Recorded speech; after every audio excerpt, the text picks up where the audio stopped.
নমস্কার, আমি একটি কবিতা বলবো। কবিতার নাম সৎপাত্র, লিখেছেন সুকুমার রায়। শুনতে পেলুম পোস্তা গিয়ে, তোমার নাকি মেয়ের বিয়ে। গঙ্গারামকে পাত্র পেলে, জানতে চাও কে কেমন ছেলে? মন জানাইছে পাত্র ভালো, রং যদিও বিজয় কালো। তার উপরে মুখের কথন অগেরটা ঠিক টাটার মতন। বিদ্যি বুদ্ধি বলছি মশাই, ধনী ছেলে কথা বাসে।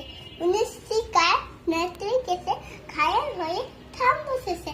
বিষয় আছে গরিব বেড়ায়, কষ্টের সৃষ্টে দিন কেটে যায়। মানুষ তো নয় ভাই গো তার, একটা পাগল একটা গো। আর টিজির তৈরি ছিলে চাল করে গো গ্যাসের ছেলে, পরিস্থিতি তবলা বাজে। যত্রালাল 5 টাকা পায়, গঙ্গারাম কেবল ভোগে।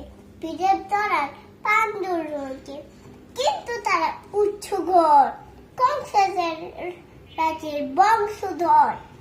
শ্যামলিহিরির বন্যপ্রাণের কি যেন হয়, গঙ্গারামের যা হচ্ছে বার পাত্র পেলেন। কি আর এমন মঞ্চে দে। নমস্কার। Goodbye. পেয়েছি।